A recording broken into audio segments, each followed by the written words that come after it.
আসসালামু আলাইকুম প্রিয় দর্শক, welcome back to my channel Ridwana's world. আজ শেয়ার করছি ফালুদা রেসিপি কিভাবে খুব সহজেই বাসায় তৈরি করবেন। ফালুদা গরমের মধ্যে যেরকম স্বস্তিদায়ক, ঠিক সেরকমই কিন্তু আমাদের স্বাস্থ্যের জন্য উপকারী এবং খেতেও কিন্তু সুস্বাদু। তো তার জন্য প্রথমে নিয়ে নিতে হবে সাবু। তো সাবুটা আমি পরিমাণ মতো পানি দিয়ে ফুটিয়ে নিব। আপনারা খুব সহজেই বাসায় এই উপকরণ থাকলে বাসায় তৈরি করতে পারবেন ফালুদা। আমি পানি দিয়ে এটা সিদ্ধ করে নিচ্ছি। যতক্ষণ পর্যন্ত এটা সিদ্ধ না হবে অনবরত নাড়তে থাকবেন, তাছাড়া দেখা যাবে নিচে কিন্তু লেগে যাচ্ছে। তো আমার এটা 10 থেকে 12 মিনিট লেগেছে। এবার আমি এটা ভালোভাবে পানিতে ধুয়ে নিব। তো পানিতে ধোয়ার পরে দেখুন কতটা ঘন হয়ে এসেছে। এটা যদি আপনারা না ধোন তাহলে কিন্তু পাতলা থাকবে, সেটা খেতে ভালো হবে না। ফালুদার জন্য নিয়ে নিতে হয়েছে 1 লিটার দুধ। আপনারা কম বেশি করতে পারেন। একটু স্বাদ বাড়ানোর জন্য আমি দিয়ে দিচ্ছি গুঁড়া দুধ।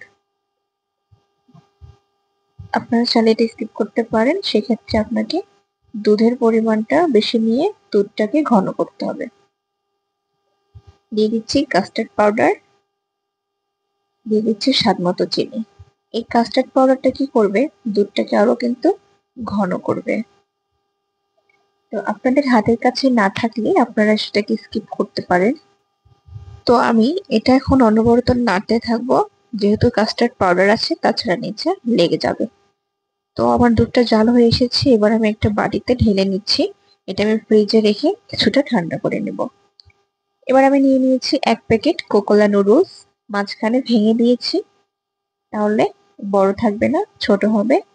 এবার আমি গরম পানিতে দিয়ে দিচ্ছি নুডলস গুলো। এখানে আমি 2টা কালার ব্যবহার করছি, একটু সাদা কালার রাখবো এবং কিছুটা রাখবো অরেঞ্জ কালার। আপনারা চাইলে শুধু সাদাটা দিয়েও করতে পারেন। জাস্ট একটু কালারফুল হওয়ার জন্য আমি জাস্ট একটা আলাদা করে অরেঞ্জ ফুড কালার মিশিয়ে নুডলসটা অরেঞ্জ কালার করেছি। তো আমি এইটুকুর মধ্যে দিচ্ছি ফুড কালার, দিয়ে এটার আমি কালার নিয়ে আসবো। আপনারা হাতের কাছে না থাকলে দেওয়ার কোনো প্রয়োজন নেই, আমার কাছে ছিল তাই আমি করেছি। তো এবার আমি এটা ছাঁকনি দিয়ে ছেঁকে নিচ্ছি। সাদাটা কিছুটা রাখলাম এবং অরেঞ্জ কালারটা কিছুটা নিলাম।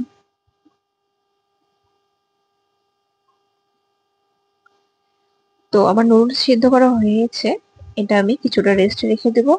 এদিকে আমি ফলমূল কেটে নেব।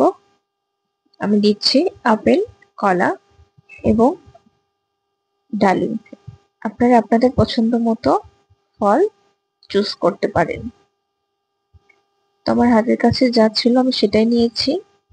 আপনাদের বাসায় যদি ফ্রুটস এবং দুধ থাকে তাহলে কিন্তু আপনারা খুব সহজেই এই রেসিপিটা বাসায় তৈরি করতে পারবেন, একদম কোনো রকম ঝামেলা ছাড়াই। তো আমি ফলমূল কেটে নিয়েছি। এবার আমি এর মধ্যে জেলি ইউজ করব। যেহেতু আমি রাঁধুনি মিক্স প্যাকেট নিইনি, এর জন্য আমার জেলিটা আলাদা করে কিনতে হয়েছে। আমি জেলি তৈরি করিনি, তবে নেক্সট আপনাদেরকে জেলি তৈরি করে দেখাবো। তো এবার আমি এর মধ্যে সাবুগুলো দিয়ে দিচ্ছি।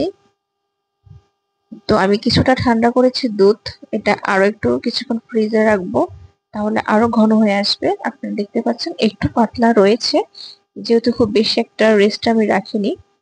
এবার আমি এর মধ্যে নুডলস এবং ফলগুলো দিয়ে দিচ্ছি। দিয়ে দিচ্ছি আপেল কুচি, এবার দিচ্ছি কলা। তবে কলাটা কিন্তু দিতেই হবে, এটা কিন্তু ফালুদার মেইন উপকরণ। এবার দিচ্ছি ডালিম। এবার আমি ভালোভাবে মিক্সড করে নেব। আপনারা চান এটা 2 থেকে 3 দিন সংরক্ষণ করে ফ্রিজে খেতে পারবেন। এবার আমি দিয়ে দিয়েছি আইসক্রিম এবং জেলি, দিয়ে আমি ভালোভাবে মিক্সড করে নেব। এটা কিন্তু গরমের মধ্যে খুবই আরামদায়ক খেতে এবং খুবই মজা। তো আপনারা বাসায় আমার এই রেসিপিটা অবশ্যই ফলো করবেন এবং কেমন হয়েছে আমাকে কিন্তু কমেন্টে জানাবেন। তো আজকে এই পর্যন্তই। সকলেই ভালো থাকবেন, সুস্থ থাকবেন। দেখা হবে আপনাদের সাথে পরের ভিডিওতে অবশ্যই আমার চ্যানেলটিকে সাবস্ক্রাইব করে রাখবেন, তাহলে যে নতুন নতুন ভিডিওগুলো আমি ছাড়বো সেটা আপনাদের কাছে চলে যাবে। সবাই ভালো থাকবেন। আল্লাহ হাফেজ।